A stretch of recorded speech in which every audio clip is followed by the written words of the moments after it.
जिसनों मत आवे सो सतगुरु माहे समाना। एह बाणी जो जियों जाने तिस अंतर रवे हर नामा। बाणी गुरु गुरु है बाणी विच बाणी अमृत सारे।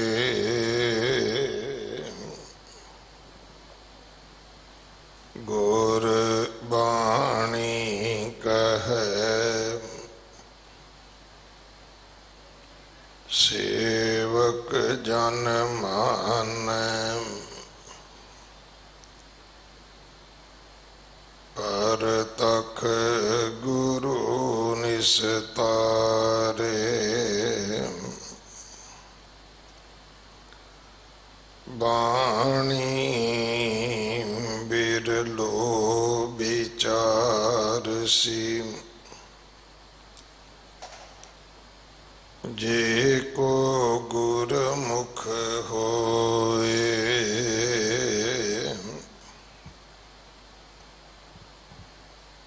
यह बाणी महापुरख की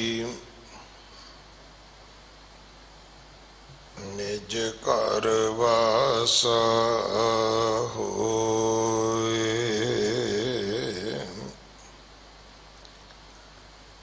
फुनहि महला पंजवा।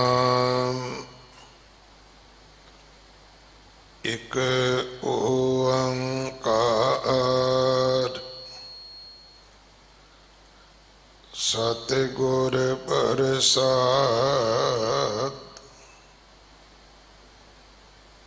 जिसकी पूजै आद तिसै कौन राखई। वैदिक अनक उपाव कहाँ लो पाखई।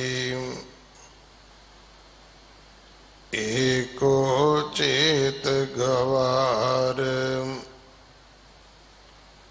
काज तेरा आवई। हर हाँ बिन नावे तन शार वृथा सब जावई।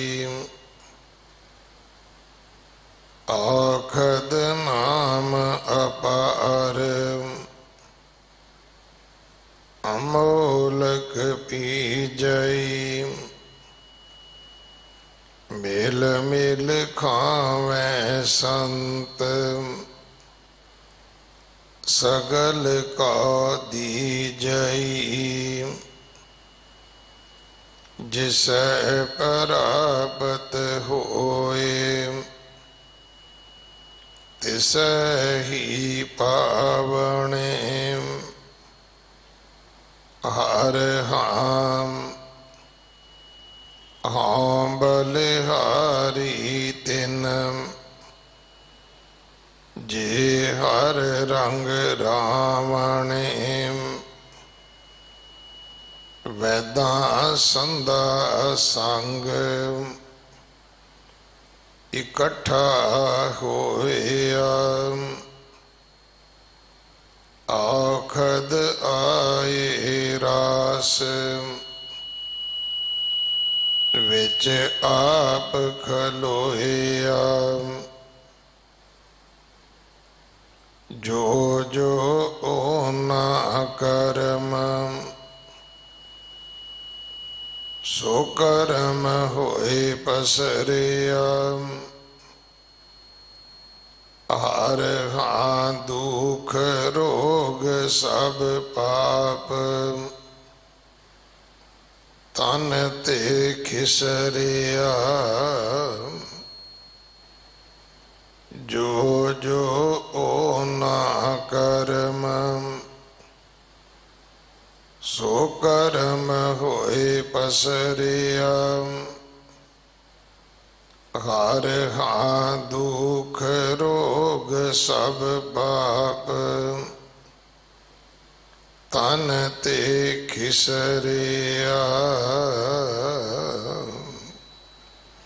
वाहिगुरु जी का खालसा वाहिगुरु जी की फतेह। फुनहे महला पंजवा। इस बाणी दियां 23 पौड़ियां ने। अज जो अंतलियां 3 पौड़ियां उन्हां दा पाठ आप जी ने सरवण किया है। ये 1363 अंग ते दर्ज है। इस बाणी दी विचार भाई बलजिंदर सिंह जी हैड ग्रंथी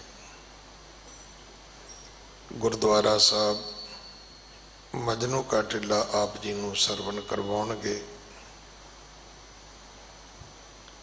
12 तरीक दूसरे बादशाह गुरु अंगद साहब महाराज जी का प्रकाश गुरपुरब है। 14 तरीक इस महीने की संगरांद है। दिल्ली से गुरुद्वारा प्रबंधक कमेटी वालों जो अज दिल्ली दे विच मौत का तांडव है, हर गली हर महल्ले हर कलोनी दे विचों अज अर्थी उठी है।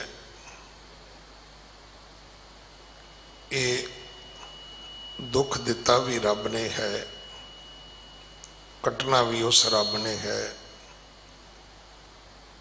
साडी मनुखां दी सेवा केवल इन्नी है कि असी उन्हां दे वास्ते मददगार बनीए। जिहड़े करोना पीड़ित परिवार ने असी उन्हां दे घर लंगर पहुँचाइए। जिहड़े अज सिख बेरोजगार हो गए ने, छोटी मजदूरी करन वाला अज घर बैठा है, अज उहदे घर लंगर पकाउण वाले हैगे ने, पर पकाउण लई समान कोई नहीं है। असी रसद उन्हां दे घरां विच पहुँचाइए। जो बीमार ने उन्हां नूं ऑक्सीजन, उन्हां दे लई बैड, उन्हां लई दवाइयां दा प्रबंध करिए।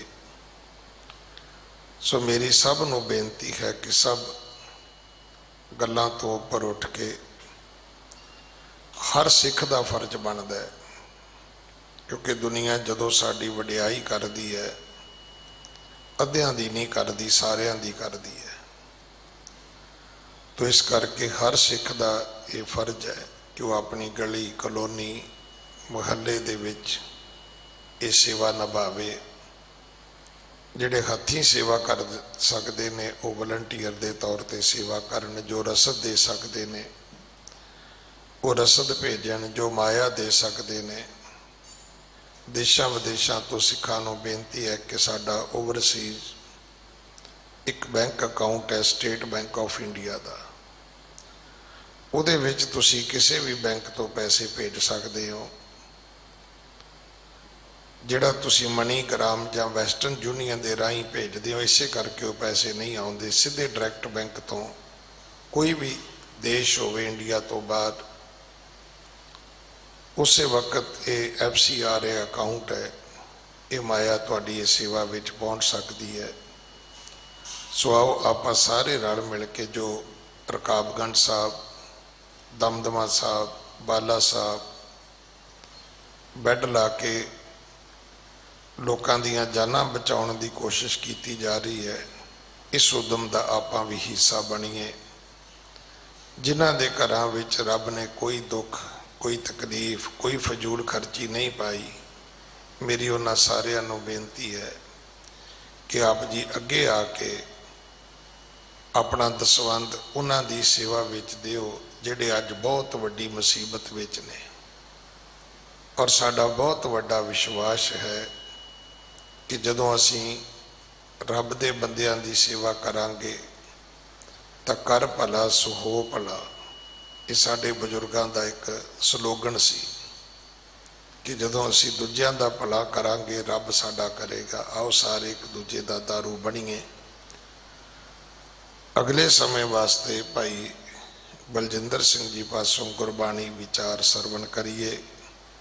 ये खुद इस गल दे गवाह ने कि अज जिथे शमशान भूमि विच सड़न लई थां नहीं है, उत्थे गुरुद्वारा साहब मजनू का टिला विखे जल प्रवाह करने वास्ते जिहड़े अस्त ने उन्हां दे वास्ते भी लाइन लगती है, क्यों लगता है। कई बारी फोन आता है, ज्ञानी जी थोड़ी जी उत्थे कह दिओ किसी नूं साडी छेती वारी आ जाए।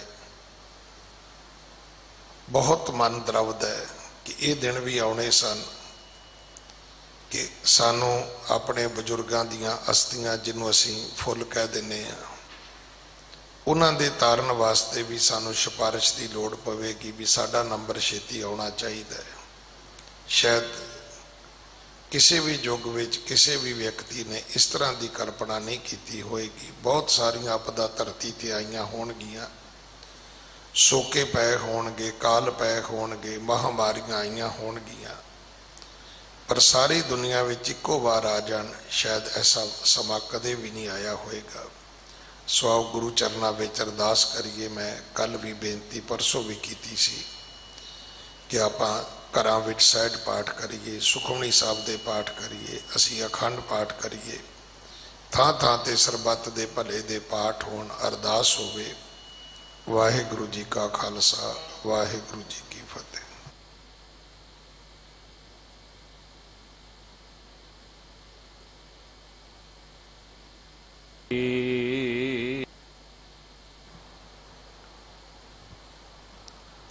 एक ओंकार सतनाम करता पुरख निरभाओ निरवैर अकाल मूरत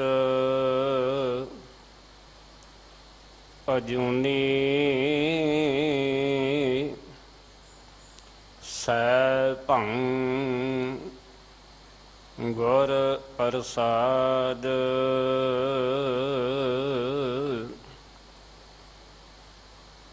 तेरे कवन कवन गुण कह कह गावां, तू साहिब गुणी निधाना।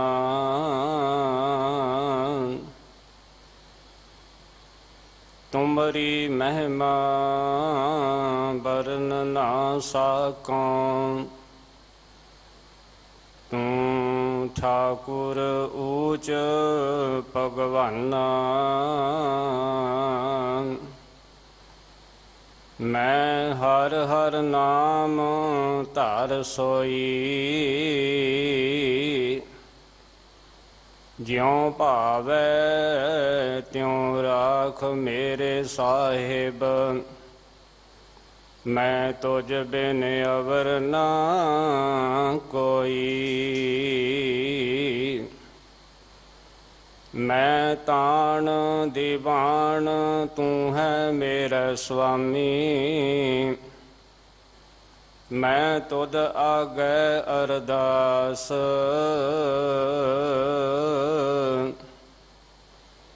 मैं होर थाऊं नाही, जिस पह करूं बेनंती। मेरा दुख सुख तुझ ही पास, ज्यों बोला वह त्यों बोलें स्वामी। कुदरत कवन हमारी, ਸਾਧ ਸੰਗ ਨਾਨਕ ਜਸ ਗਾਇਓ, ਜੋ ਪ੍ਰਭ ਕੀ ਅਤ ਪਿਆਰੀ। ਸਾਧ ਸੰਗ ਨਾਨਕ ਜਸ ਗਾਇਓ, ਜੋ ਪ੍ਰਭ ਕੀ ਅਤ ਪਿਆਰੀ।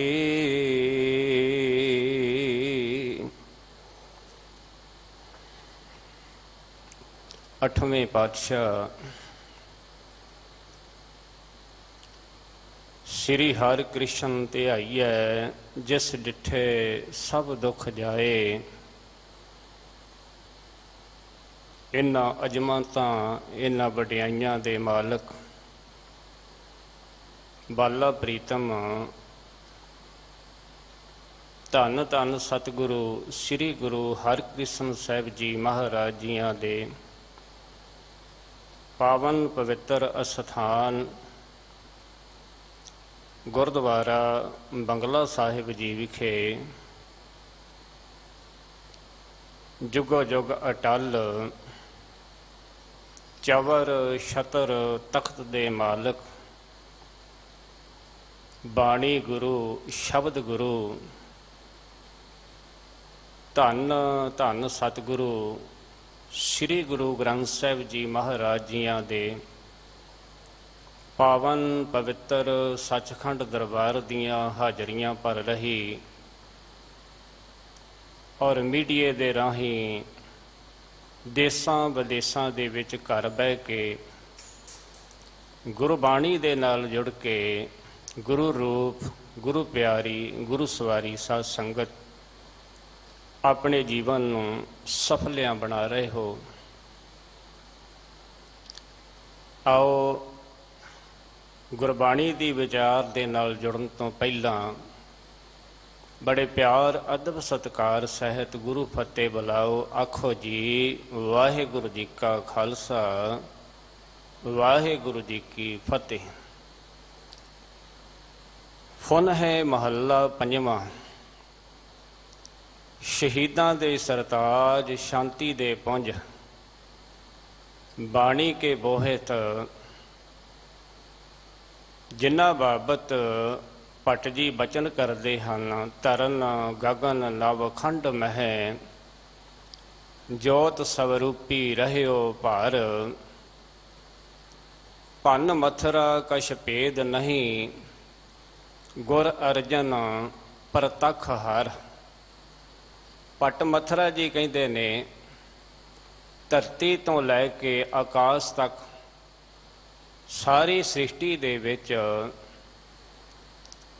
ਜੋ ਅਕਾਲ ਪੁਰਖ ਪਰਮਾਤਮਾ ਵਾਹਿਗੁਰੂ ਸਰਬ ਵਿਆਪਕ ਹੈ, ਅਸਾਂ ਨੇ ਧੰਨ ਗੁਰੂ ਅਰਜਨ ਦੇਵ ਜੀ ਮਹਾਰਾਜ ਜੀ ਦੇ ਦਰਸ਼ਨ ਕੀਤੇ ਨੇ। ਸਾਨੂੰ ਧੰਨ ਗੁਰੂ ਅਰਜਨ ਦੇਵ ਜੀ ਮਹਾਰਾਜ ਜੀ ਦੇ ਵਿੱਚ ਤੇ ਉਹ ਅਕਾਲ ਪੁਰਖ ਪਰਮਾਤਮਾ ਸਰਬ ਵਿਆਪਕ, ਉਹਦੇ ਵਿੱਚ ਕੋਈ ਭੇਦ ਨਹੀਂ ਹੈ, ਅੰਤਰ ਨਹੀਂ ਹੈ। ਧੰਨ ਗੁਰੂ ਅਰਜਨ ਦੇਵ ਜੀ ਮਹਾਰਾਜ ਸੱਚੇ ਪਾਤਸ਼ਾਹ ਜੀ, ਤੁਸੀਂ ਪਰਮਾਤਮਾ ਅਕਾਲ ਪੁਰਖ ਦੀ ਪ੍ਰਤੱਖ ਮੂਰਤ ਹੋ।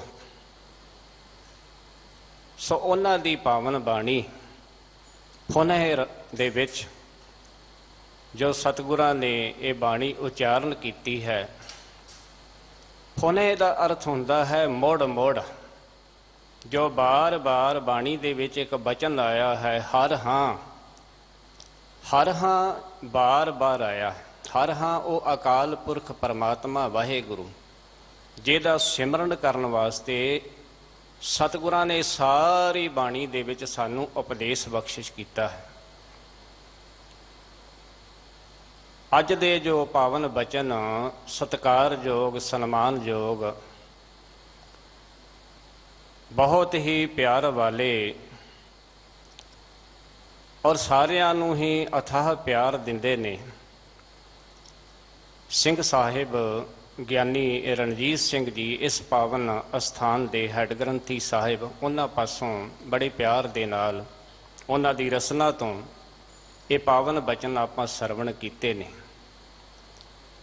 ਸੋ ਆਓ ਵਿਚਾਰ ਆਰੰਭ ਕਰੀਏ। ਗੁਰੂ ਸਵਾਰਿਓ, ਇੱਕ ਵਾਰ ਆਖੋ ਸਤਨਾਮ ਸ੍ਰੀ ਵਾਹਿਗੁਰੂ ਸਾਹਿਬ ਜੀ। ਸਤਨਾਮ ਸ੍ਰੀ ਵਾਹਿਗੁਰੂ ਸਾਹਿਬ ਜੀ। ਸਤਿਗੁਰੂ ਧੰਨ ਗੁਰੂ ਅਰਜਨ ਦੇਵ ਜੀ ਮਹਾਰਾਜ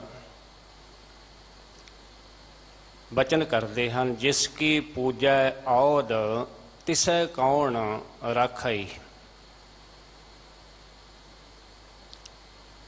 ਸਤਿਗੁਰ ਮਹਾਰਾਜ ਬਚਨ ਕਰਦੇ ਨੇ, ਜਿਸ ਦੀ ਉਮਰ ਖਤਮ ਹੋ ਗਈ, ਪੂਜੇ ਤੋਂ ਭਾਵ ਮੁੱਕ ਗਈ। ਜੋ ਸਾਨੂੰ ਸਵਾਸ ਮਿਲੇ ਨੇ ਨਾ, ਇਹ ਜਦੋਂ ਸਵਾਸ ਸਾਡੇ ਖਤਮ ਹੋ ਗਏ, ਜਿੰਨੀ ਸਾਨੂੰ ਉਮਰ ਮਿਲੀ ਹੈ, ਤੇ ਮਹਾਰਾਜ ਕਹਿੰਦੇ ਉਦੋਂ ਕੌਣ ਹੈ, ਕਿਹੜਾ ਹੈ ਮਨੁੱਖ ਜਿਹੜਾ ਇਹ ਮੌਤ ਦੇ ਮੂੰਹ ਤੋਂ ਉਸ ਮਨੁੱਖ ਨੂੰ ਬਚਾ ਸਕੇ। ਵੱਡੇ ਵੱਡੇ ਵੈਦ ਹਕੀਮ, ਅੱਜ ਬਹੁਤ ਪੜ੍ਹੇ ਲਿਖੇ ਡਾਕਟਰ ਜਿਹੜੇ ਨੇ, ਜੋ ਇਲਾਜ ਕਰਦੇ ਨੇ, ਸਵਾਸ ਜਿਹੜੇ ਨੇ ਜਦੋਂ ਉਹ ਪੂਰੇ ਹੋ ਗਏ, ਸਵਾਸ ਮੁੱਕ ਗਏ, ਔਦ ਉਮਰ ਮੁੱਕ ਗਈ, ਉਸ ਵੇਲੇ ਵੀ ਮਨੁੱਖ ਇਹ ਚਾਰਾ ਕਰਦਾ ਹੈ ਕਿ ਕਿਸੇ ਤਰੀਕੇ ਦੇ ਨਾਲ ਇਹਨੂੰ ਦਵਾ ਦਾਰੂ ਦੇ ਕੇ, ਦਵਾਈ ਦੇ ਕੇ ਇਹਦਾ ਇਲਾਜ ਹੋ ਸਕੇ। ਪਰ ਮਹਾਰਾਜ ਸੱਚੇ ਪਾਤਸ਼ਾਹ ਜੀ ਕਹਿੰਦੇ ਉਦੋਂ ਕੋਈ ਵੀ ਮਨੁੱਖ, ਜਦੋਂ ਉਮਰ ਮੁੱਕ ਗਈ, ਜਿਸ ਕੀ ਪੂਜੈ ਔਦ ਤਿਸੈ ਕੌਣ ਰਾਖਈ, ਉਦੋਂ ਕੋਈ ਵੀ ਭਾਈ ਮੌਤ ਦੇ ਮੂੰਹ ਤੋਂ ਮਨੁੱਖ ਨੂੰ ਬਚਾ ਨਹੀਂ ਸਕਦਾ। ਇਸੇ ਵਾਸਤੇ ਸਾਨੂੰ ਬਾਣੀ ਦੇ ਅੰਦਰ ਸਤਿਗੁਰਾਂ ਨੇ, ਜਦੋਂ ਆਪਾਂ ਬਾਣੀ ਪੜ੍ਹਦੇ ਹਾਂ ਨਾ, ਤੇ ਇਹਦੇ ਵਿੱਚ ਸਾਨੂੰ ਸਮਝਾਇਆ, ਇਹੀ ਦੱਸਿਆ ਹੈ ਕਿ ਉਮਰ ਜਿਹੜੀ ਹੈ ਨਾ, ਇਹ ਘਟਦੀ ਹੈ। ਅਸੀਂ ਕਹਿੰਦੇ ਹਾਂ ਕਿ ਬੱਚਾ ਜਵਾਨ ਹੋ ਰਿਹਾ ਹੈ। ਜਿਸ ਦਿਨ ਤੋਂ ਅਸੀਂ ਜਨਮ ਲੈ ਲਿਆ, ਉਸ ਦਿਨ ਤੋਂ ਸਵਾਸ ਘਟਣੇ ਸ਼ੁਰੂ ਹੋ ਜਾਂਦੇ ਨੇ, ਮੌਤ ਵਾਲੇ ਪਾਸੇ ਮਨੁੱਖ ਚੱਲਦਾ ਹੈ। ਪਰ ਅਸੀਂ ਇੱਥੇ ਕਹਿੰਦੇ ਸਾਲ 2 ਸਾਲ, ਇਹ ਹੁਣ 10 ਸਾਲ ਦਾ 15 ਸਾਲ ਦਾ ਹੋ ਗਿਆ, ਜਨਮ ਦਿਨ ਮਨਾਉਂਦੇ ਹਾਂ। ਪਰ ਜਦੋਂ ਅਸੀਂ ਬਾਣੀ ਪੜ੍ਹਦੇ ਹਾਂ ਤੇ ਉਦੋਂ ਸਾਨੂੰ ਇਹ ਸਮਝ ਆਉਂਦੀ ਹੈ ਕਿ ਉਮਰ ਜਿਹੜੀ ਹੈ ਇਹ ਘਟਦੀ ਹੈ। ਦਿਨ ਤੇ ਪਹਿਰ, ਪਹਿਰ ਤੇ ਘਰੀਆਂ, ਆਵ ਘਟੈ ਤਨ ਸਿਜੈ। ਆਵ ਘਟੇ, ਉਮਰ ਘਟਦੀ ਹੈ, ਤਨ ਕਮਜ਼ੋਰ ਹੁੰਦਾ ਹੈ। ਪਰ ਮੌਤ ਜਿਹੜੀ ਹੈ, ਮੌਤ ਤੋਂ ਹਰ ਕੋਈ ਮਨੁੱਖ ਇਹ ਚਾਹੁੰਦਾ ਨਹੀਂ ਹੈ ਕਿ ਮੈਨੂੰ ਮੌਤ ਆਵੇ। ਭਾਵੇਂ ਉਹ 100 ਸਾਲ ਦੀ ਉਮਰ ਵੀ ਬਤੀਤ ਕਰ ਲੈ ਨਾ ਕੋਈ ਮਨੁੱਖ, ਤੇ ਫਿਰ ਵੀ ਉਹ ਰੱਜਦਾ ਨਹੀਂ ਹੈ। ਉਹ ਕਹਿੰਦਾ ਮੈਨੂੰ ਬਚਾ ਲਓ, ਮੇਰਾ ਦਵਾ ਦਾਰੂ, ਮੇਰੀ ਦਵਾਈ ਕਰੋ, ਮੈਨੂੰ ਕਿਸੇ ਤਰੀਕੇ ਦੇ ਨਾਲ ਬਚਾਓ। ਮਹਾਰਾਜ ਸੱਚੇ ਪਾਤਸ਼ਾਹ ਜੀ ਨੇ ਕਿਹਾ ਕਿ ਇਹ ਉਮਰ ਘਟਦੀ ਹੈ, ਆਵ ਘਟੈ ਤਨ ਸਿਜੈ। ਪਰ ਮਨੁੱਖ ਉਮਰ ਨੂੰ ਵਧਾਉਣ ਵਾਸਤੇ ਕਈ ਤਰ੍ਹਾਂ ਦੇ ਢੰਗ, ਕਈ ਤਰ੍ਹਾਂ ਦੇ ਤਰੀਕੇ ਵਰਤਦਾ ਹੈ। ਸਤਿਗੁਰ ਜੀ ਮਹਾਰਾਜ ਸਮਝਾਉਂਦੇ ਨੇ, ਚੇਤਨਾ ਹੈ ਤੋ ਚੇਤ ਲੈ, ਨਿਸ ਦਿਨ ਮੈਂ ਪ੍ਰਾਨੀ। ਕਰਨ ਕੀ ਆਏ ਸਾਂ? ਇਹ ਮਨੁੱਖਾ ਜਨਮ ਕਾਹਦੇ ਵਾਸਤੇ ਮਿਲਿਆ ਸੀ? ਪਰਮਾਤਮਾ ਦਾ ਸਿਮਰਨ ਕਰਨ ਵਾਸਤੇ। ਮਨੁੱਖ ਨੇ ਇਹ ਸੰਸਾਰ ਦੇ ਅੰਦਰ 4 ਚੀਜ਼ਾਂ ਨੂੰ ਯਾਦ ਰੱਖਿਆ ਹੈ। ਬਾਣੀ ਦਾ ਬਚਨ ਹੈ, ਖਾਣਾ ਪੀਣਾ ਹੱਸਣਾ ਸੌਣਾ। ਖਾਣਾ ਪੀਣਾ ਹੱਸਣਾ ਸੌਣਾ, ਇਹ 4 ਚੀਜ਼ਾਂ ਕਦੀ ਮਨੁੱਖ ਨੂੰ ਭੁੱਲਦੀਆਂ ਨਹੀਂ ਹੈ। ਖਾਣਾ ਵੀ ਯਾਦ ਹੈ, ਥੋੜ੍ਹੀ ਜਿਹੀ ਦੇਰ ਖਾਣੇ ਦੇ ਵਿੱਚ ਦੇਰੀ ਹੋ ਜਾਵੇ ਤੇ ਕਹਿੰਦਾ ਮੈਨੂੰ ਭੁੱਖ ਲੱਗੀ ਹੈ, ਮੈਨੂੰ ਸਮੇਂ ਸਿਰ ਖਾਣਾ ਨਹੀਂ ਮਿਲਿਆ। ਔਰ ਸੌਣ ਦਾ ਵੀ ਜਿਹੜਾ ਹੈ ਆਰਾਮ, ਜਿਹੜੇ ਰਾਤ ਨੂੰ ਨਹੀਂ ਸੌਂਦੇ ਉਹ ਕਹਿੰਦੇ ਸਾਨੂੰ ਹੁਣ ਦਿਨੇ ਆਰਾਮ ਕਰਨਾ ਹੈ, ਮੈਂ ਰਾਤ ਸੁੱਤਾ ਨਹੀਂ ਹਾਂ, ਕਦੀ ਭੁੱਲਦਾ ਨਹੀਂ ਹੈ।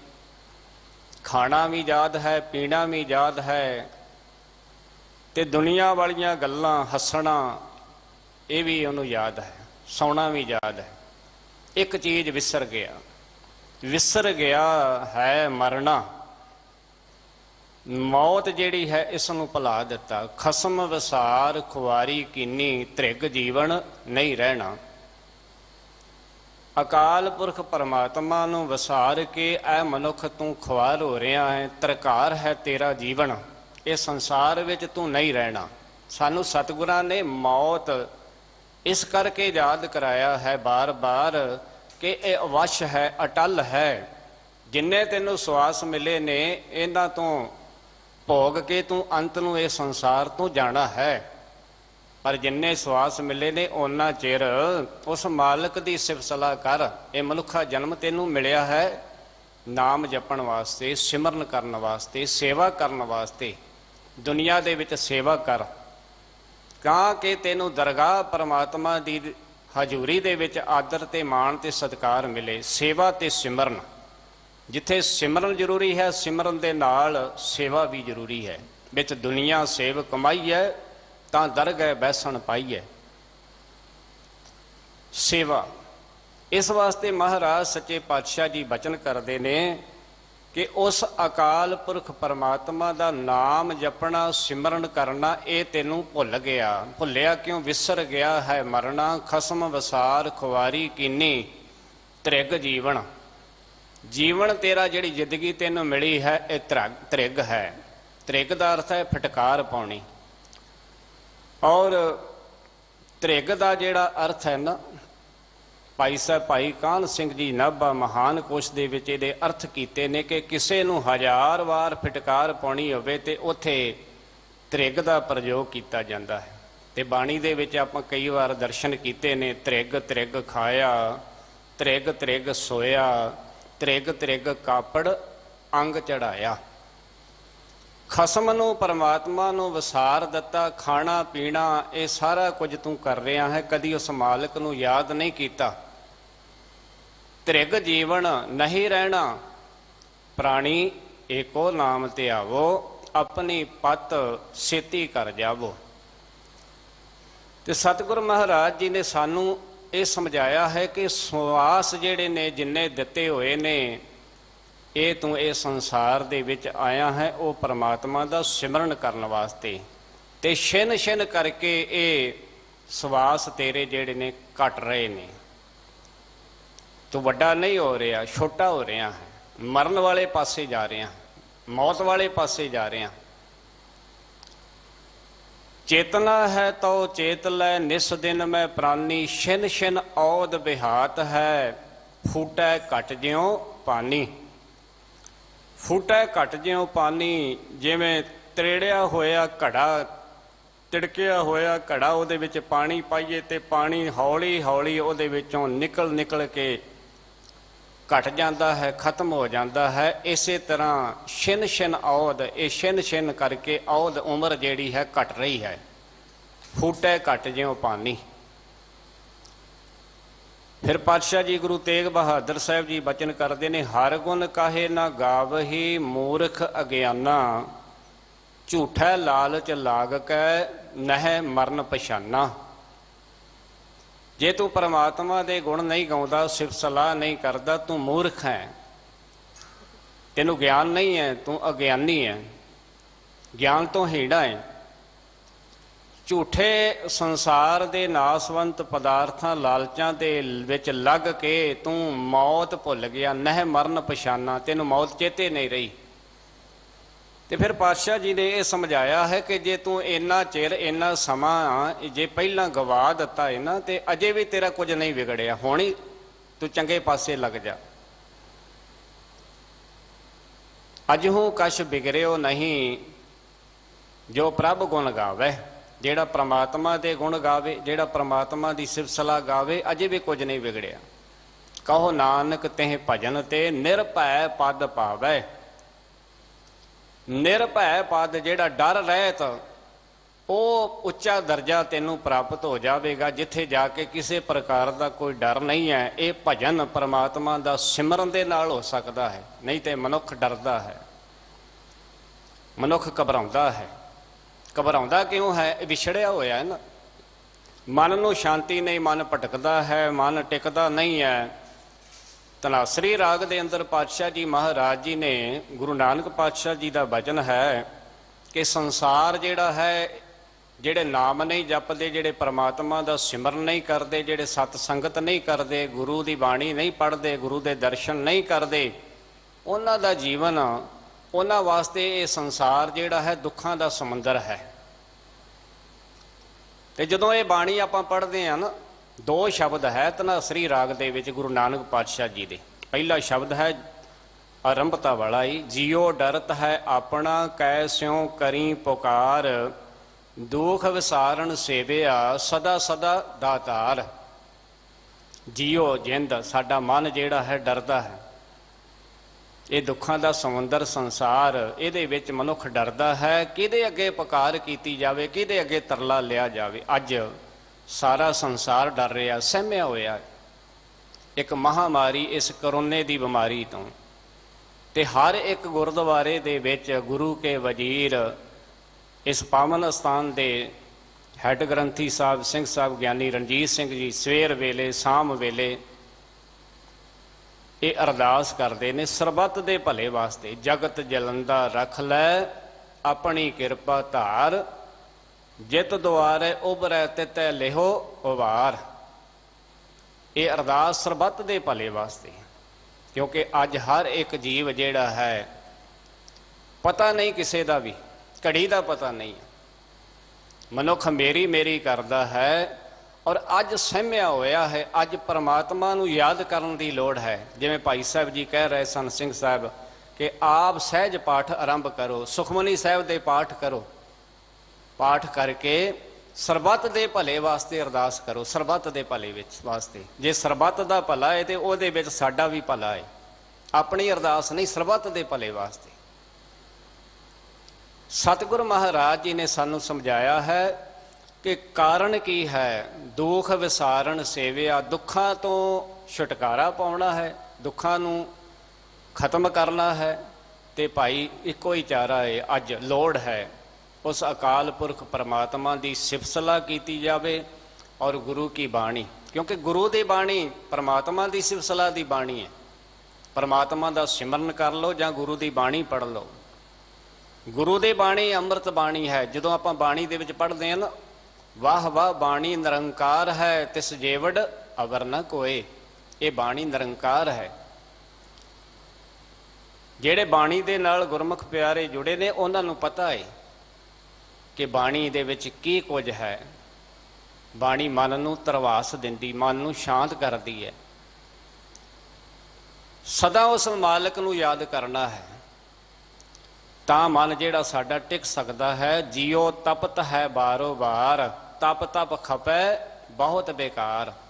ਜਦੋਂ ਇਹ ਸ਼ਬਦ ਆਪਾਂ ਪੜ੍ਹਦੇ ਹਾਂ ਨਾ, ਤੇ ਉਦੋਂ ਇਹ ਬਾਣੀ ਦਾ ਬਚਨ ਕਿਤੇ ਮੁੱਖ ਵਾਕ ਦੇ ਤੌਰ ਤੇ ਵੀ ਆ ਜਾਏ ਤੇ ਕਹਿ ਦਿੰਦੇ ਨੇ ਭਾਈ ਸਾਹਿਬ ਜੀ, ਕਿਤੇ ਹਫ਼ਤੇ ਦੇ ਵਿੱਚ 2 ਵਾਰ ਜਾਂ 3 ਵਾਰ ਆ ਜਾਵੇ ਨਾ। ਵੇਖੋ ਮੁੱਖ ਵਾਕ ਜਿਹੜਾ ਹੈ ਨਾ, ਜੋ ਰਹਿਤ ਮਰਜ਼ਾਦਾ ਹੈ, ਜਿਵੇਂ ਮੁੱਖ ਵਾਕ ਲੈਣਾ ਹੈ ਜਦੋਂ ਗੁਰੂ ਗ੍ਰੰਥ ਸਾਹਿਬ ਜੀ ਮਹਾਰਾਜ ਜੀ ਨੂੰ ਤਖਤ ਤੇ ਪ੍ਰਕਾਸ਼ਮਾਨ ਕੀਤਾ ਜਾਂਦਾ ਹੈ ਨਾ, ਤੇ ਉਹ ਲੈਣ ਦਾ ਤਰੀਕਾ ਢੰਗ ਹੈ।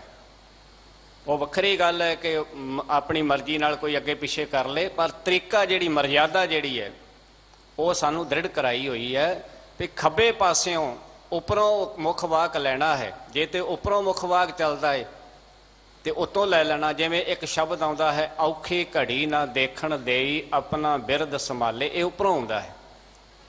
ਤੇ ਜੇ ਪਿਛਲੇ ਪਾਸਿਓਂ ਚੱਲ ਕੇ ਅੱਗੇ ਖਤਮ ਹੁੰਦਾ ਹੈ ਤੇ ਫਿਰ ਉਹ ਅੰਗ ਪਲਟ ਕੇ, ਪੱਤਰਾ ਪਲਟ ਕੇ ਫਿਰ ਉਹ ਮੁੱਖ ਵਾਕ ਲੈਣਾ ਖੱਬੇ ਪਾਸਿਓਂ।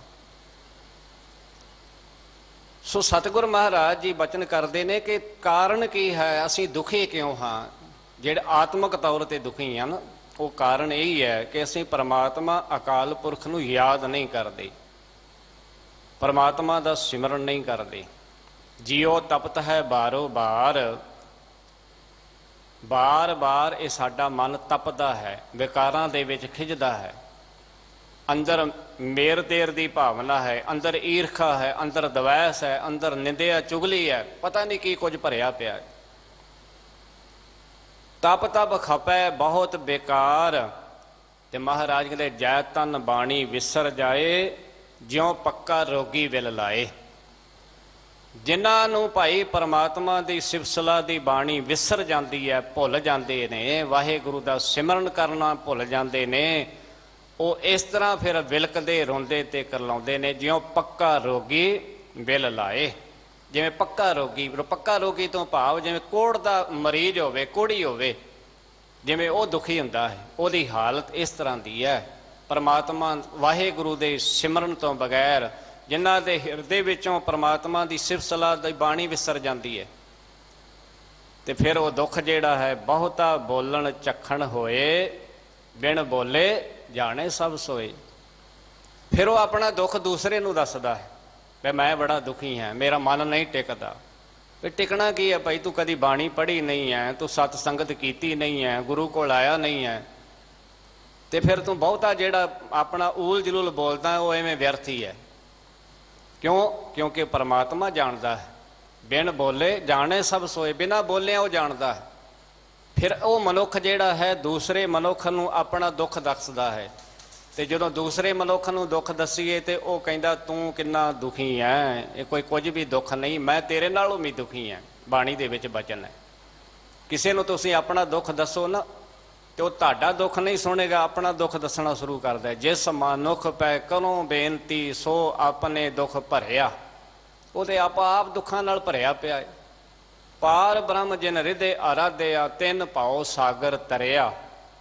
ਪਰਮਾਤਮਾ ਨਾਲ ਜੁੜਨਾ ਸੀ, ਵਾਹਿਗੁਰੂ ਦਾ ਸਿਮਰਨ ਕਰਨਾ ਸੀ, ਤਾਂ ਕਿ ਇਹ ਡਰ ਰਹਿਤ ਇਹ ਸੰਸਾਰ ਸਮੁੰਦਰ, ਜਿੱਥੇ ਦੁੱਖਾਂ ਦਾ ਸਮੁੰਦਰ ਹੈ ਉੱਥੇ ਸੁੱਖਾਂ ਦਾ ਸਮੁੰਦਰ ਬਣ ਜਾਂਦਾ। ਇਸੇ ਵਾਸਤੇ ਪਾਤਸ਼ਾਹ ਜੀ ਨੇ ਇਹ ਵਚਨ ਕੀਤਾ ਹੈ ਨਾ, ਇਹ ਸਾਗਰ ਸੋਈ ਤਰੈ ਜੋ ਹਰ ਗੁਣ ਗਾਏ। ਇਹ ਸੰਸਾਰ ਸਮੁੰਦਰ ਤੋਂ ਉਹੀ ਪਾਰ ਹੋਏਗਾ ਜਿਹੜਾ ਵਾਹਿਗੁਰੂ ਪਰਮਾਤਮਾ ਦੇ ਗੁਣ ਗਾਏਗਾ। ਹੁਣ ਪਰਮਾਤਮਾ ਦੇ ਗੁਣ ਗਾਉਣ ਵਾਸਤੇ ਗੁਰੂ ਕੋਲ ਆਉਣਾ ਪਵੇਗਾ, ਸਤ ਸੰਗਤ ਕਰਨੀ ਪਵੇਗੀ, ਔਰ ਸਤਿਗੁਰ ਦੀ ਦੱਸੀ ਰਹਿਤ ਮਰਜ਼ਾਦਾ ਮੁਤਾਬਕ, ਜੁਗਤੀ ਮੁਤਾਬਕ ਸਤਿਗੁਰ ਜੀ ਇੱਕ ਜੁਗਤੀ ਦੱਸਦੇ ਨੇ, ਢੰਗ ਦੱਸਦੇ ਨੇ, ਤੇ ਨਾਲ ਫਿਰ ਪਰਹੇਜ਼ ਵੀ ਦੱਸਦੇ, ਸੰਜਮ ਵੀ ਦੱਸਦੇ ਨੇ, ਤਰੀਕਾ ਦੱਸਦੇ ਨੇ।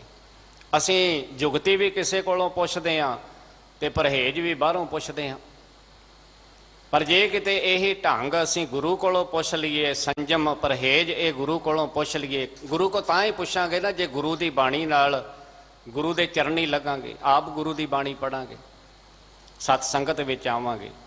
ਮਹਾਰਾਜ ਸੱਚੇ ਪਾਤਸ਼ਾਹ ਜੀ ਕਹਿੰਦੇ ਜਿਸ ਕੀ ਪੂਜੈ ਆਉਦ ਤਿਸੈ ਕੌਣ ਰਾਖਈ, ਵੈਦਕ ਅਨ ਕਿਉ ਭਾਵ ਕਹਾਂ ਲਓ ਭਾਖਈ। ਵੈਦਕ ਦਾ ਭਾਵ ਹੈ ਵੈਦ। ਹੁਣ ਜਿਹਦੀ ਉਮਰ ਖਤਮ ਹੋ ਗਈ ਹੈ ਉਹਨੂੰ ਮੌਤ ਦੇ ਮੂੰਹ ਤੋਂ ਕੋਈ ਬਚਾ ਨਹੀਂ ਸਕਦਾ, ਤੇ ਮਨੁੱਖ ਬਚਣ ਵਾਸਤੇ ਵੈਦ ਦਾ ਆਸਰਾ ਲੈਂਦਾ ਹੈ, ਤੇ ਵੈਦ ਫਿਰ ਅਨੇਕਾਂ ਹੀ ਹੀਲੇ ਵਰਤਦਾ, ਅਨੇਕਾਂ ਉਪਾਅ ਕਰਦਾ, ਅਨੇਕਾਂ ਤਰ੍ਹਾਂ ਦੀਆਂ ਦਵਾਈਆਂ ਵਰਤਦਾ ਹੈ, ਕਈ ਤਰ੍ਹਾਂ ਦੇ ਉਪਾਅ ਢੰਗ ਤਰੀਕੇ ਵਰਤਦਾ ਹੈ, ਦੱਸਦਾ ਹੈ। ਕਹਾਂ ਲੋ ਭਾਖਈ, ਕਹਿਣ ਲੱਗੇ ਫਿਰ ਉਹ ਕਿੱਥੋਂ ਤੱਕ, ਜਦੋਂ ਉਮਰ ਹੀ ਮੁੱਕ ਗਈ, ਜਦੋਂ ਪੂਜੇ ਔਦ ਉਮਰ ਖਤਮ ਹੋ ਗਈ, ਫਿਰ ਭਾਈ ਉਹ ਮੌਤ ਦੇ ਮੂੰਹ ਤੋਂ ਕਿਵੇਂ ਬਚਾ ਲਏਗਾ। ਬਾਣੀ ਦਾ ਬਚਨ ਹੈ, ਕਬੀਰ ਵੈਦ ਕਹੇ ਹਉ ਹੀ ਭਲਾ, ਦਾਰੂ ਮੇਰਾ ਵਸ। ਭਗਤ ਕਬੀਰ ਜੀ ਵੈਦ ਕਹਿੰਦੇ ਨੇ ਕਿ ਮੈਂ ਸਾਰਾ ਕੁਝ ਜਾਣਦਾ ਹਾਂ, ਮੈਨੂੰ ਇਸ ਬਿਮਾਰੀ ਦਾ ਪਤਾ ਹੈ, ਮੇਰੇ ਕੋਲ ਇਹਦਾ ਦਵਾਈ ਦਾ ਇਲਾਜ ਹੈ, ਮੇਰੇ ਕੋਲ ਦਵਾਈ ਹੈ, ਇਹ ਜਿਹੜਾ ਬਿਮਾਰੀ ਹੈ ਇਹ ਮੈਨੂੰ ਪਤਾ ਹੈ, ਮੈਂ ਇਹਦਾ ਇਲਾਜ ਕਰ ਲਵਾਂਗਾ। ਪਰ ਭਗਤ ਕਬੀਰ ਜੀ ਕਹਿੰਦੇ ਇਹ ਜਿਹੜੀ ਵਸਤੂ ਹੈ, ਜਿਹੜੀ ਚੀਜ਼ ਹੈ, ਇਹ ਜਿਹੜੀ ਜਿੰਦ ਹੈ, ਇਹ ਗੋਪਾਲ ਦੀ ਹੈ। ਸਾਡੀ ਜਿਹੜੀ ਅੰਦਰ ਆਤਮਾ ਹੈ ਨਾ, ਜਦੋਂ ਉਹ ਭਾਉਂਦਾ, ਉਹਨੂੰ ਚੰਗਾ ਲੱਗਦਾ ਹੈ, ਉਦੋਂ ਇਹ ਸਾਡੇ ਸਰੀਰ ਦੇ ਵਿੱਚੋਂ ਉਹ ਕੱਢ ਲੈਂਦਾ ਹੈ। ਕਬੀਰ ਵੈਦ ਕਹੇ ਹਉ ਹੀ ਭਲਾ, ਦਾਰੂ ਮੇਰੇ ਵਸ, ਇਹ ਤਾਂ ਵਸਤ ਗੋਪਾਲ ਕੀ, ਜਬ ਭਾਵੈ ਲੈ ਖਸ। ਜਦੋਂ ਉਹਨੂੰ ਚੰਗਾ ਲੱਗਦਾ ਹੈ ਉਦੋਂ ਇਹ ਵਸਤੂ ਆਪਣੀ ਵਾਪਸ ਲੈ ਲੈਂਦਾ ਹੈ। ਸਾਡਾ ਕੁਝ ਵੀ ਨਹੀਂ ਆ, ਆ ਸਾਡਾ ਸਰੀਰ ਵੀ ਜਿਹੜਾ ਅਸੀਂ ਕਹਿੰਦੇ ਆ ਸਾਡਾ ਤਨ, ਸਾਡਾ ਮਨ, ਸਾਡਾ ਧਨ, ਇਹ ਕੁਝ ਨਹੀਂ ਹੈ। ਜਦੋਂ ਅਸੀਂ ਬਾਣੀ ਪੜ੍ਹਦੇ ਹਾਂ ਤੇ ਸਮਝ ਲੱਗਦੀ ਹੈ। ਬਸ ਉਹਨਾਂ ਚਿਰ ਹੀ ਆ, ਮੁੜ ਕੇ ਕੁਝ ਨਹੀਂ ਹੈ। ਉਹਨਾਂ ਚਿਰ ਹੀ ਮੈਂ ਮੇਰੀ ਕਰਦੇ ਹਾਂ, ਮੇਰੀ ਮੇਰੀ ਕਰਤੇ ਜਨਮ ਗਇਓ। ਪਾਤਸ਼ਾਹ ਜੀ ਬਚਨ ਕਰਦੇ, ਜਿਸ ਕਾ ਤਨ ਮਨ ਧਨ ਸਭ ਤਿਸ ਕਾ ਸੋਈ ਸੁਗੜ ਸੁਜਾਨੀ। ਇਹ ਕਿਹਦਾ ਹੈ ਤਨ ਮਨ ਧਨ? ਉਸ ਅਕਾਲ ਪੁਰਖ ਦਾ। ਤਿਨਹਿ ਸੁਣਿਆ ਦੁੱਖ ਸੁਖ ਮੇਰਾ, ਤੋ ਬਿਦ ਨੀਕੀ ਖਟਾਨੀ। ਜਦੋਂ ਉਹ ਪਰਮਾਤਮਾ ਹੀ ਸਾਡੇ ਦੁੱਖ ਨੂੰ ਸੁੱਖ ਨੂੰ ਸੁਣਨ ਵਾਲਾ ਹੈ, ਤੋ ਬਿਦ ਨੀਕੀ ਖਟਾਨੀ, ਜਦੋਂ ਸਾਡੀ ਹਾਲਤ ਚੰਗੀ ਬਣ ਜਾਂਦੀ ਹੈ। ਜਦੋਂ ਇਹ ਸਮਝ ਆ ਗਈ ਕਿ ਦੁੱਖ ਵੀ ਤੇ ਸੁੱਖ ਵੀ ਉਹ ਪਰਮਾਤਮਾ ਸੁਣਦਾ ਹੈ, ਉਹਦੇ ਅੱਗੇ ਅਰਦਾਸ ਕਰਨੀ ਚਾਹੀਦੀ ਹੈ। ਮੈਂ ਤਾਣ ਦੀਵਾਨ ਤੂੰ ਹੈ ਮੇਰੇ ਸੁਆਮੀ, ਮੈਂ ਤੁਧ ਆਗੇ ਅਰਦਾਸ, ਮੈਂ ਹੋਰ ਥਾਉ ਨਾਹੀਂ ਜਿਸ ਪੈ ਕਰੂੰ ਬੇਨੰਤੀ, ਮੇਰਾ ਦੁੱਖ ਸੁੱਖ ਤੁਝ ਹੀ ਪਾਸ। ਮੇਰਾ ਹੋਰ ਕੋਈ ਜਗ੍ਹਾ ਨਹੀਂ ਹੈ, ਹੋਰ ਕੋਈ ਥਾਉ ਟਿਕਾਣਾ ਨਹੀਂ ਹੈ ਭਈ ਜਿਹਦੇ ਅੱਗੇ ਮੈਂ ਜਾ ਕੇ ਤਰਲਾ ਲਵਾਂ, ਬੇਨਤੀ ਕਰਾਂ। ਮੇਰਾ ਤਾਂ ਦੁੱਖ ਸੁੱਖ ਤੇਰੇ ਪਾਸ ਹੈ, ਮੈਂ ਤੇ ਤੇਰੇ ਚਰਨਾਂ ਵਿੱਚ ਹੀ ਅਰਦਾਸ ਕਰਨੀ ਹੈ। ਸਤਿਗੁਰ ਮਹਾਰਾਜ ਬਖਸ਼ਿਸ਼ ਕਰਦੇ ਨੇ, ਭਾਈ ਵੈਦਕ ਅਨਕ ਉਪਾਵ ਕਹਾਂ ਲਓ ਭਾਖਈ। ਉਦੋਂ ਵੈਦ ਦੀ ਦਵਾਈ ਵੀ ਕੰਮ ਨਹੀਂ ਕਰਦੀ ਜਦੋਂ ਇਹ ਉਮਰ ਖਤਮ ਹੋ ਗਈ, ਸਵਾਸ ਜਿੰਨੇ ਲਿਖੇ ਨੇ ਉਹ ਖਤਮ ਹੋ ਗਏ। ਉਦੋਂ ਇਹ ਸਵਾਸ ਵੱਧ ਨਹੀਂ ਸਕਦੇ, ਉਦੋਂ ਫਿਰ ਇਹ ਸੰਸਾਰ ਤੋਂ ਮਨੁੱਖ ਨੂੰ ਜਾਣਾ ਪੈਂਦਾ ਹੈ। ਮੌਤ ਦੇ ਮੂੰਹ ਤੋਂ ਕੋਈ ਬਚਾ ਨਹੀਂ ਸਕਦਾ।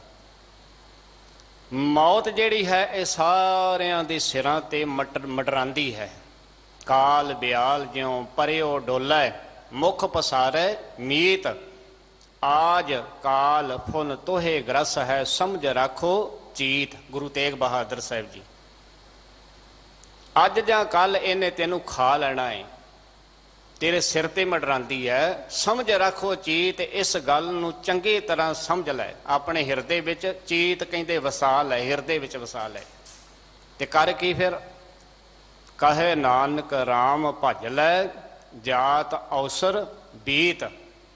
ਜਿੰਨਾ ਚਿਰ ਸਵਾਸ ਹੈਗੇ ਨੇ, ਜਿੰਨਾ ਚਿਰ ਤੇਰੇ ਅੰਦਰ ਸਾਹ ਚੱਲ ਰਹੇ ਨੇ ਨਾ, ਉਹਨਾਂ ਚਿਰ ਰਾਮ ਦਾ ਨਾਮ ਜਪ ਲੈ, ਵਾਹਿਗੁਰੂ ਦਾ ਸਿਮਰਨ ਕਰ ਲੈ। ਜਾਤ ਅਵਸਰ ਬੀਤ, ਸਮਾਂ ਜਾ ਰਿਹਾ ਹੈ, ਸਵਾਸ ਖਤਮ ਹੋ ਰਹੇ ਨੇ।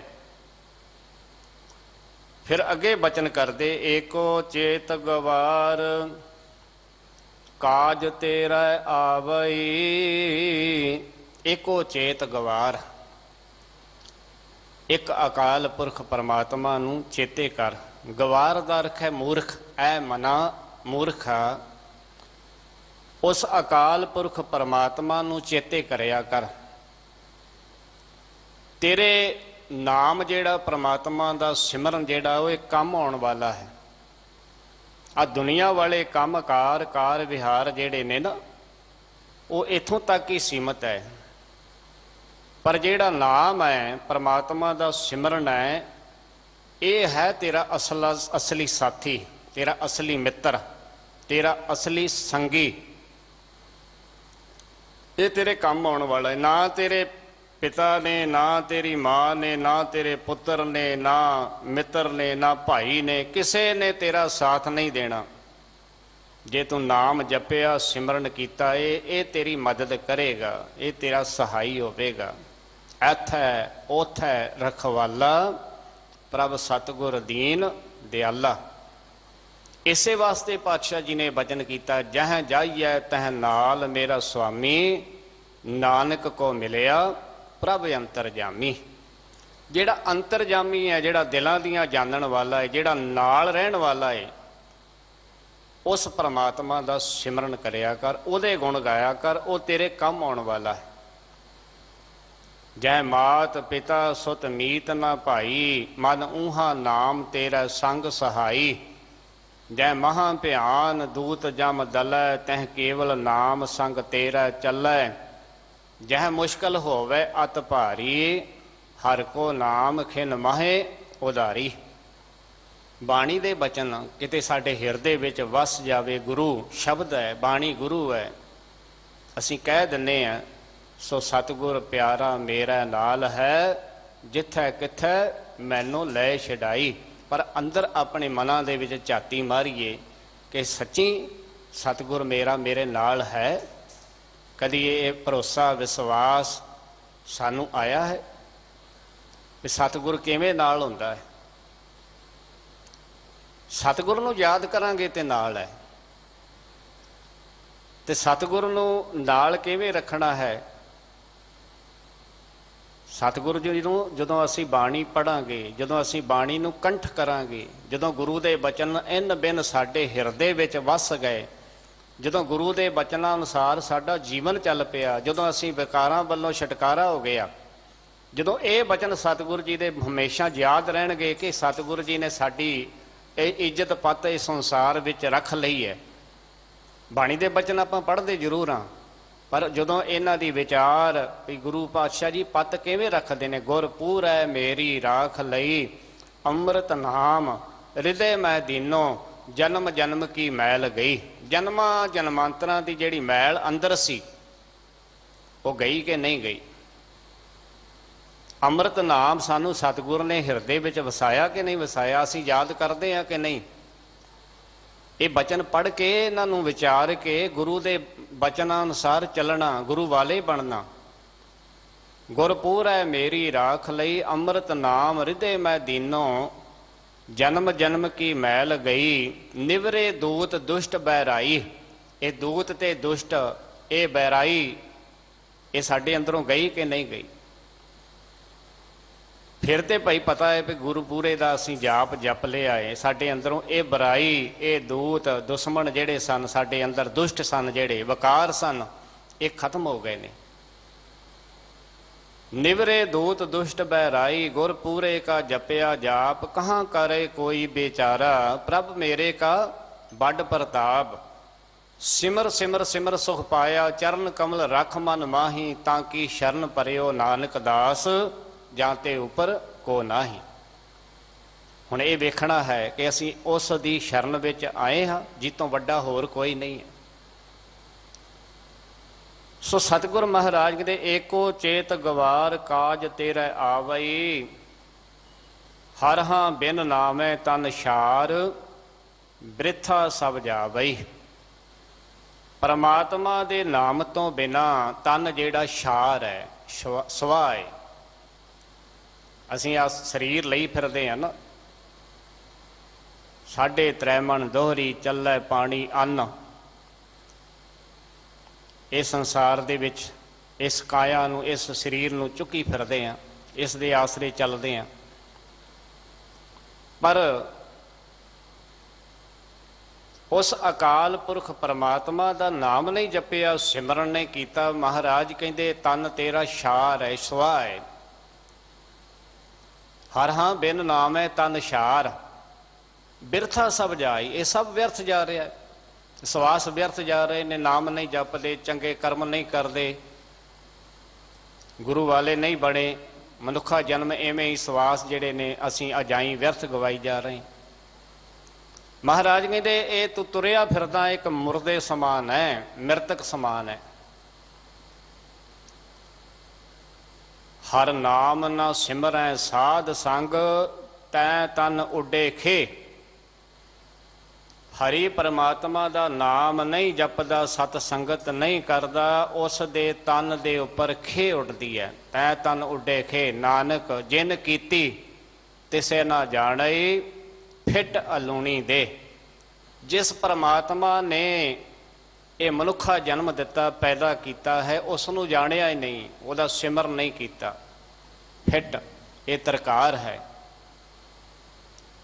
ਇਹ ਸਰੀਰ ਜਿਹੜਾ ਹੈ ਨਾ, ਖਾ ਲਿਆ ਪੀ ਲਿਆ ਸੌ ਲਿਆ, ਐਵੇਂ ਹੀ ਵਿਅਰਥ ਹੀ ਗਵਾ ਲਿਆ। ਹਰ ਹਾਂ ਬਿਨ ਨਾਮੈ ਤਨ ਛਾਰ ਬਿਰਥਾ ਸਭ ਜਾਵਈ। ਇਹ ਵਿਅਰਥ ਜਾ ਰਿਹਾ ਹੈ।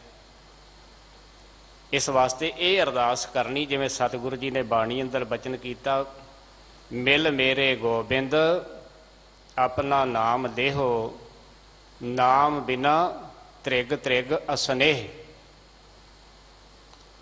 ਨਾਮ ਬਿਨਾ ਜੋ ਪਹਿਰੇ ਖਾਏ ਜਿਉਂ ਕੂਕਰ ਜੂਠਨ ਮੂੰਹ ਪਾਏ। ਨਾਮ ਬਿਨਾ ਜੇਤਾ ਵਿਵਹਾਰ ਜਿਉਂ ਮ੍ਰਿਤਕ ਮਿਥਿਆ ਸਿੰਗਾਰ। ਨਾਮ ਜਪਣਾ ਜ਼ਰੂਰੀ ਹੈ, ਤਾਂ ਕਿ ਅਸੀਂ ਉਸ ਅਕਾਲ ਪੁਰਖ ਪਰਮਾਤਮਾ ਵਾਹਿਗੁਰੂ ਦੇ ਨਾਲ ਇੱਕਮਿਕ ਹੋ ਜਾਈਏ। ਤੇ ਨਾਮ ਜਪਣ ਵਾਸਤੇ ਗੁਰੂ ਦੀ ਕਿਰਪਾ ਚਾਹੀਦੀ ਹੈ, ਗੁਰੂ ਵਾਲੇ ਬਣਨਾ ਜ਼ਰੂਰੀ ਹੈ। ਗੁਰ ਕਿਰਪਾ ਜਿਹੇ ਨਰ ਕੋ ਕੀਨੀ ਤਹਿ ਇਹ, ਗੁਰੂ ਨੇ ਜਿਸ ਮਨੁੱਖ ਉੱਤੇ ਕਿਰਪਾ ਕਰ ਦਿੱਤੀ ਉਸਨੇ ਜੀਵਨ ਦੀ ਜਾਂਚ ਜੁਗਤੀ ਗੁਰੂ ਪਾਸੋਂ ਸਮਝ ਲਈ, ਗੁਰੂ ਦੀ ਕਿਰਪਾ ਦੇ ਨਾਲ।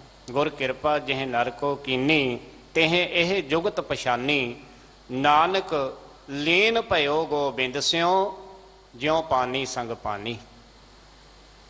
ਇਸ ਤਰੀਕੇ ਦੇ ਨਾਲ ਗੁਰੂ ਦੀ ਕਿਰਪਾ ਸਦਕਾ ਪਰਮਾਤਮਾ ਦੇ ਵਿੱਚ ਸਾਡੀ ਸਮਾਈ ਹੋ ਸਕਦੀ ਹੈ, ਅਸੀਂ ਲੀਨ ਹੋ ਸਕਦੇ ਹਾਂ ਜਿਉਂਦੇ ਜੀ ਇਸ ਲੋਕ ਵਿੱਚ ਰਹਿੰਦਿਆਂ ਹੋਇਆਂ। ਪਰਮਾਤਮਾ ਦੇ ਨਾਲ ਮਿਲਾਪ ਕਰਨਾ ਹੈ। ਅੱਗੇ ਪਾਤਸ਼ਾਹ ਜੀ ਬਚਨ ਕਰਦੇ ਨੇ, ਔਖਦ ਨਾਮ ਅਪਾਰ ਅਮੋਲਕ ਪੀਜਾਈ। ਔਖਦ ਨਾਮ, ਔਖਦ ਕਹਿੰਦੇ ਨੇ ਦਵਾਈ। ਨਾਮ ਦੀ ਦਵਾਈ ਐਸੀ ਹੈ, ਇਹ ਨਾਮ ਦੀ ਦਵਾਈ ਜਿਹੜੀ ਹੈ ਬੇਅੰਤ ਹੈ।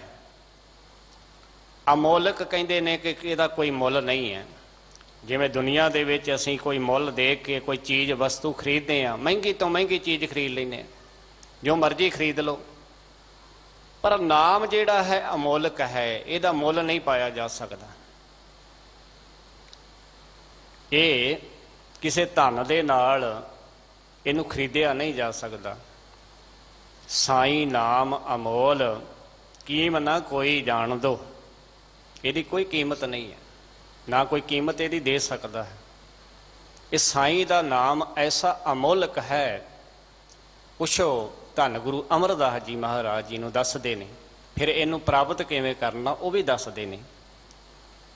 ਹਰ ਆਪ ਅਮੁੱਲਕ ਹੈ, ਮੁੱਲ ਨਾ ਪਾਇਆ ਜਾਏ। ਹਰੀ ਪਰਮਾਤਮਾ ਅਮੋਲਕ ਹੈ, ਕੋਈ ਮੁੱਲ ਨਹੀਂ ਪਾਇਆ ਇਹਦਾ ਦਿੱਤਾ ਜਾ ਸਕਦਾ, ਕੋਈ ਵਸਤੂ ਦੇ ਨਾਲ ਖਰੀਦਿਆ ਨਹੀਂ ਜਾ ਸਕਦਾ। ਮੁੱਲ ਨਾ ਪਾਇਆ ਜਾਏ ਕਿਸੇ ਬਿਟੋਂ, ਰਹੇ ਲੋਕ ਵਿਲ ਲਾਏ। ਬੜੇ ਲੋਕ ਨੇ ਐਸੇ ਜਿਹੜੇ ਕਹਿੰਦੇ ਕਿ ਮੁੱਲ ਦੇ ਕੇ ਸ਼ਾਇਦ ਸਾਨੂੰ ਪਰਮਾਤਮਾ ਵਾਹਿਗੁਰੂ ਪਰਮਾਤਮਾ ਦੇ ਨਾਮ ਦੀ ਦਾਤ ਪ੍ਰਾਪਤ ਹੋ ਜਾਵੇਗੀ। ਨਾਮ ਮਿਲੇਗਾ ਜਦੋਂ ਅਸੀਂ ਗੁਰੂ ਦੀ ਕਿਰਪਾ ਦੇ ਪਾਤਰ ਬਣ ਜਾਵਾਂਗੇ, ਜਦੋਂ ਸਾਡੇ ਤੇ ਗੁਰੂ ਜੀ ਪ੍ਰਸੰਨ ਹੋਣਗੇ, ਜਦੋਂ ਗੁਰੂ ਜੀ ਤਰੁੱਠ ਪੈਣਗੇ। ਮੁੱਲ ਨਾ ਪਾਇਆ ਜਾਏ ਕਿਸੇ ਬਿਟੋਂ, ਕਿਸੇ ਵੀ ਤਰੀਕੇ ਦੇ ਨਾਲ। ਰਹੇ ਲੋਕ ਵਿਲ ਲਾਏ। ਬਹੁਤ ਲੋਕ ਨੇ ਐਸੇ ਜਿਹੜੇ ਵਿਲ ਲਾਏ, ਵਿਲਕਦੇ ਨੇ। ਹੁਣ ਅੱਗੇ ਪਾਤਸ਼ਾਹ ਜੀ ਬਚਨ ਕਰਦੇ, ਐਸਾ ਸਤਿਗੁਰ ਜੇ ਮਿਲੈ ਤਿਸਨੋਂ ਸਿਰ ਸੌਂਪੀਏ। ਐਸਾ ਸਤਿਗੁਰੂ, ਕੈਸਾ? ਪੂਰਾ ਸਤਿਗੁਰੂ। ਪੂਰਾ ਸਤਿਗੁਰੂ ਧੰਨ ਗੁਰੂ ਗ੍ਰੰਥ ਸਾਹਿਬ ਜੀ ਮਹਾਰਾਜ, ਜੁਗੋ ਜੁਗ ਅਟਲ ਗੁਰੂ ਗ੍ਰੰਥ ਸਾਹਿਬ ਜੀ ਮਹਾਰਾਜ। ਜਦੋਂ ਪੂਰੇ ਸਤਿਗੁਰੂ ਜੀ ਦੇ ਕੋਲ ਆ ਕੇ ਆਪਣਾ ਆਪ ਸਮਰਪਣ ਕਰ ਦੇਵਾਂਗੇ ਨਾ, ਮੈਂ ਕੁਝ ਵੀ ਨਹੀਂ, ਮੈਂ ਜ਼ੀਰੋ ਹਾਂ, ਗੁਰੂ ਜੀ ਦੇ ਅੱਗੇ ਸਿਰ ਭੇਟ ਕਰ ਦੇਵਾਂਗੇ। ਗੁਰੂ ਜੀ ਨੂੰ ਆਪਾਂ ਭਾਵ ਤਿਆਗ ਕੇ ਗੁਰੂ ਜੀ ਨੂੰ, ਗੁਰੂ ਜੀ ਦੇ ਚਰਨਾਂ ਦੇ ਵਿੱਚ ਆਪਣਾ ਆਪ ਸਭ ਕੁਝ ਰੱਖ ਦੇਵਾਂਗੇ ਕਿ ਮੈਂ ਕੁਝ ਵੀ ਨਹੀਂ ਹਾਂ। ਸਿਰ ਸੌਂਪੀਏ। ਜਿਵੇਂ ਸਤਿਗੁਰੂ ਮਹਾਰਾਜ ਜੀ ਦੇ ਬਾਣੀ ਦੇ ਬਚਨ ਹੈ, ਜਾਓ ਤੋ ਪ੍ਰੇਮ ਖੇਲਣ ਕਾ ਚਾਓ, ਸਿਰ ਧਰ ਤਲੀ ਗਲੀ ਮੇਰੀ ਆਓ, ਇਤ ਮਾਰਗ ਪੈਰ ਧਰੀਜੈ, ਸਿਰ ਦੀਜੈ ਕਾਣ ਨਾ ਕੀਜੈ। ਸਿਰ ਜੇ ਗੁਰੂ ਦੇ ਚਰਨਾਂ ਵਿੱਚ ਰੱਖ ਦਿੱਤਾ, ਹੁਣ ਚੁੱਕੀ ਨਾ। ਚੁੱਕਣ ਤੋਂ ਭਾਵ ਕਿ ਇੱਥੇ ਵੀ ਹੁਣ ਗੁਰੂ ਦੇ ਚਰਨਾਂ ਵਿੱਚ ਵੀ ਸਿਰ ਰੱਖ ਦਿੱਤਾ, ਇਹ ਗੁਰੂ ਵਾਲਾ ਵੀ ਬਣ ਗਿਆ, ਤੇ ਫਿਰ ਹੋਰ ਵੀ ਕਿਸੇ ਦੇ ਆਪਣਾ ਸਿਰ ਰੱਖੀ ਫਿਰੇ। ਇਹ ਕਾਣ ਜਿਹੜੀ ਹੈ ਨਾ, ਸਿਰ ਦੀਜੈ ਕਾਣ ਨਾ ਕੀਜੈ, ਫਿਰ ਕਾਣਾ ਨਾ ਹੋਈ, ਫਿਰ ਗੁਰੂ ਵਾਲਾ ਹੀ ਨਹੀਂ, ਗੁਰੂ ਵਾਲਾ ਬਣ ਕੇ। ਐਸਾ ਸਤਿਗੁਰ ਜੇ ਮਿਲੈ ਤਿਸਨੋਂ ਸਿਰ ਸੌਂਪੀਏ, ਵਿੱਚੋਂ ਆਪ ਜਾਏ, ਵਿੱਚੋਂ ਮੈਂ ਖਤਮ ਕਰ ਦੇਵੇ। ਜਿਸ ਦਾ ਜੀਓ ਤਿਸ ਮਿਲ ਰਹਿ, ਹਰ ਵਸੈ ਮਨ ਆਏ। ਫਿਰ ਅੱਗੇ ਪਾਤਸ਼ਾਹ ਜੀ ਕਹਿੰਦੇ, ਜਿਸ ਦਾ ਜੀਓ, ਜਿਹਦੀ ਇਹ ਜਿੰਦ ਹੈ, ਜਿਹਦੀ ਆਤਮਾ ਹੈ ਸਾਡੇ ਅੰਦਰ, ਉਸ ਨੂੰ ਮਿਲਣਾ ਹੈ, ਉਹਦੇ ਨਾਲ ਸੰਬੰਧ ਜੋੜਨਾ ਹੈ। ਤੇ ਉਹ ਪਰਮਾਤਮਾ ਵਾਹਿਗੁਰੂ ਗੁਰੂ ਦੀ ਕਿਰਪਾ ਦੇ ਨਾਲ ਮਨ ਦੇ ਵਿੱਚ ਵਸਦਾ ਹੈ। ਹਰ ਆਪ ਅਮੁੱਲਕ ਹੈ, ਭਾਗ ਤਿੰਨਾ ਕੇ ਨਾਨਕਾ, ਜਿਨ ਹਰ ਪੱਲੇ ਪਾਏ। ਇੱਥੇ ਮਹਾਰਾਜ ਕਹਿੰਦੇ ਨਾਮ ਦੀ ਦਵਾਈ ਬੇਅੰਤ ਹੈ, ਅਮੋਲਕ ਹੈ। ਕਿੱਥੋਂ ਪ੍ਰਾਪਤ ਹੁੰਦੀ ਹੈ? ਸਤ ਸੰਗਤ ਵਿੱਚੋਂ। ਔਖਦ ਨਾਮ ਅਪਾਰ ਅਮੋਲਕ ਪੀਜਈ। ਗੁਰੂ ਦੀ ਸੰਗਤ ਵਿੱਚ ਆ ਕੇ ਇਸ ਨੂੰ ਪੀਤਾ ਜਾ ਸਕਦਾ ਹੈ। ਗੁਰੂ ਕੋਲ ਆ ਕੇ ਮਿਲ ਮਿਲ ਖਾਵੇਂ ਸੰਤ ਸਗਲ ਕੋ ਦੀਜਈ। ਇੱਥੇ ਸਤ ਸੰਗਤ ਵਿੱਚ ਆ ਕੇ ਇਕੱਤਰ ਹੋ ਕੇ ਗੁਰਮੁਖ ਜਨ ਗੁਰੂ ਦੀ ਸੰਗਤ ਵਿੱਚ ਬੈਠ ਕੇ ਇਸ ਨੂੰ ਖਾਂਦੇ ਨੇ। ਖਾਵੇਂ ਤੋਂ ਭਾਵ ਖਾਂਦੇ ਨੇ। ਨਾਮ ਦੀ ਦਵਾਈ ਗੁਰੂ ਪਾਸੋਂ ਲੈ ਕੇ ਇਸ ਨੂੰ ਛਕਦੇ ਨੇ, ਖਾਂਦੇ ਨੇ। ਵਾਹਿਗੁਰੂ ਵਾਹਿਗੁਰੂ ਦਾ ਸਿਮਰਨ ਕਰਦੇ ਨੇ। ਉਠਤ ਬੈਠਤ ਇਸ ਨਾਮ ਦੀ ਦਵਾਈ ਨੂੰ ਆਪਣੇ ਮੁਖ ਵਿੱਚ ਪਾਉਂਦੇ ਨੇ। ਸਗਲ ਕੋ ਦੀਜਈ, ਫਿਰ ਆਪ ਹੀ ਨਹੀਂ ਖਾਂਦੇ, ਹੋਰਨਾਂ ਨੂੰ ਵੀ ਇਹ ਦਿੰਦੇ ਨੇ। ਸਤ ਸੰਗਤ ਵਿੱਚ ਆਉਣਾ ਇਸ ਵਾਸਤੇ ਜ਼ਰੂਰੀ ਹੈ ਕਿ ਇੱਥੇ ਆ ਕੇ ਸਤ ਸੰਗਤ ਵਿੱਚੋਂ ਇਹ ਨਾਮ ਦੀ ਦਵਾਈ ਗੁਰੂ ਦੇ ਪਾਸੋਂ ਮਿਲਦੀ ਹੈ। ਮਿਲ ਮਿਲ ਖਾਵੇਂ ਸੰਤ ਸਗਲ ਕੋ ਦੀਜਈ, ਸਾਰਿਆਂ ਨੂੰ ਫਿਰ ਇਹ ਵੰਡੀ ਜਾਂਦੀ ਹੈ ਨਾਮ ਦੀ ਦਵਾਈ। ਗੁਰੂ ਕਿਸੇ ਦੇ ਨਾਲ ਵਿਤਕਰਾ ਨਹੀਂ ਕਰਦਾ। ਗੁਰੂ ਦੇ ਕੋਲ ਇੱਕੋ ਹੀ ਦਵਾਈ ਹੈ, ਵੱਖ ਵੱਖ ਤਰ੍ਹਾਂ ਦੀ ਦਵਾਈ ਨਹੀਂ ਹੈ, ਇੱਕੋ ਹੀ ਨਾਮ ਦੀ ਦਵਾਈ ਹੈ। ਪਰ ਇਹ ਨਾਮ ਦੀ ਦਵਾਈ ਮੈਂ ਫਿਰ ਬੇਨਤੀ ਕਰਾਂ, ਇੱਕ ਜੁਗਤੀ ਤੇ ਇੱਕ ਸੰਜਮ ਪਰਹੇਜ਼, ਇਹ ਗੁਰੂ ਜੋ ਦੱਸਦਾ ਹੈ ਉਹਦੇ ਅਨੁਸਾਰ ਚੱਲ ਕੇ ਜਦੋਂ ਇਹ ਵਰਤਾਂਗੇ, ਇਹ ਨਾਮ ਦੀ ਦਵਾਈ ਗੁਰੂ ਦੀ ਕਿਰਪਾ ਦੇ ਨਾਲ ਫਿਰ ਮੁੱਖ ਵਿੱਚ ਪੈਂਦੀ। ਹਰ ਹਰ ਨਾਮ ਔਖਦ ਮੁਖ ਦੇਵੈ, ਮੇਰਾ ਵੈਦ ਗੁਰੂ ਗੋਬਿੰਦਾ। ਹਰ ਹਰ ਨਾਮ ਔਖਦ ਮੁਖ ਦੇਵੈ, ਕਾਟੈ ਜਮ ਕੀ ਫੰਦਾ। ਫਿਰ ਇਹ ਜਮਾਂ ਦੀਆਂ ਫਾਹੀਆਂ ਜਿਹੜੀਆਂ ਕੱਟੀਆਂ ਜਾਂਦੀਆਂ, ਸਾਡੇ ਜਿਹੜੇ ਅੰਦਰ ਆਤਮਿਕ ਰੋਗ ਨੇ ਨਾ, ਵਿਕਾਰ ਨੇ, ਇਸ ਦਵਾਈ ਦੇ ਨਾਲ ਦੂਰ ਹੋ ਜਾਂਦੇ ਨੇ। ਸਗੋਂ ਸਤਿਗੁਰਾਂ ਨੇ, ਪਾਤਸ਼ਾਹ ਜੀ ਨੇ ਬਚਨ ਕੀਤਾ ਹੈ ਕਿ ਸਰਬ ਰੋਗ ਕਾ ਔਖਦ ਨਾਮ। ਸਾਰੀਆਂ ਦਵਾਈਆਂ ਦਾ, ਰੋਗਾਂ ਦਾ ਇਹ ਦਵਾਈ ਜਿਹੜੀ ਹੈ ਨਾਮ ਹੈ। ਅਨੇਕਾਂ ਤਰੀਕਿਆਂ ਦੇ ਨਾਲ, ਢੰਗ ਦੇ ਨਾਲ ਰੋਗ ਨਾ ਜਾਵੇ ਤੇ ਮਹਾਰਾਜ ਕਹਿੰਦੇ ਅਨ ਕਿਉ ਪਾਵੀ ਰੋਗ ਨਾ ਜਾਏ, ਰੋਗ ਮਿਟੈ ਹਰ ਅਵਖਦ ਲਾਏ। ਨਾਮ ਤੇ ਜਪ ਕੇ ਵੇਖ, ਸਿਮਰਨ ਕਰ ਲੈ। ਏਕ ਆਸ ਰੱਖੋ ਮਨ ਮਾਹੇ, ਇੱਕ ਆਸ ਪ੍ਰਮਾਤਮਾ ਦੀ ਮਨ ਵਿੱਚ ਰੱਖ, ਗੁਰੂ ਵਾਲਾ ਬਣ ਕੇ ਸਰਬ ਰੋਗ ਨਾਨਕ ਮਿਟ ਜਾਹੇ। ਔਖਦ ਨਾਮ ਅਪਾਰ ਅਮੋਲਕ ਪੀਜਈ, ਮਿਲ ਮਿਲ ਖਾਵੇਂ ਸੰਤ ਸਗਲ ਕੋ ਦੀਜਈ। ਬਾਣੀ ਦਾ ਬਚਨ ਹੈ, ਲੱਲਾ ਲਾਵੋ ਔਖਦ ਜਾਹੂੰ, ਦੁਖ ਦਰਦ ਤੈ ਮਿਟੈ ਖਿਨਾਹੂੰ। ਨਾਮ ਔਖਦ ਜਿਹ ਹਿਰਦੈ ਹਟਾਵੈ, ਤਾਹੇ ਰੋਗ ਸੁਪਨੇ ਨਹੀਂ ਆਵੈ। ਨਾਮ ਔਖਦ, ਨਾਮ ਦੀ ਦਵਾਈ ਜਿਹਦੇ ਹਿਰਦੇ ਵਿੱਚ ਪਿਆਰੀ ਲੱਗਣ ਲੱਗ ਪਈ, ਨਾਮ ਪਿਆਰਾ ਲੱਗਣ ਲੱਗ ਪਿਆ, ਤਾਹੇ ਰੋਗ ਸੁਪਨੇ ਨਹੀਂ ਆਵੈ। ਸੁਪਨੇ ਦੇ ਵਿੱਚ ਵੀ ਉਹਨੂੰ ਆਤਮਿਕ ਤੌਰ ਤੇ ਕੋਈ ਵਿਕਾਰ ਪੋ ਨਹੀਂ ਸਕਦਾ, ਰੋਗ ਨਹੀਂ ਵਿਆਪਦਾ। ਹਰੇ ਔਖਦ ਸਭ ਘਟ ਹੈ ਭਾਈ, ਹਰੇ ਦੀ ਦਵਾਈ ਸਾਰਿਆਂ ਦੇ ਅੰਦਰ ਹੈ, ਸਭ ਘਟ ਹੈ ਭਾਈ। ਗੁਰ ਪੂਰੇ ਬਿਨ ਬਿਦ ਨਾ ਬਣਾਈ। ਗੁਰੂ ਦੀ ਜੁਗਤੀ ਤੋਂ ਬਗੈਰ ਇਹ ਨਾਮ ਦੀ ਦਵਾਈ ਜਿਹੜੀ ਹੈ ਇਹ ਪ੍ਰਾਪਤ ਨਹੀਂ ਹੁੰਦੀ। ਗੁਰ ਪੂਰੇ ਸੰਜਮ ਕਰ ਦੀਆ, ਨਾਨਕ ਤਉ ਫਿਰ ਦੁਖ ਨਾ ਥੀਆ।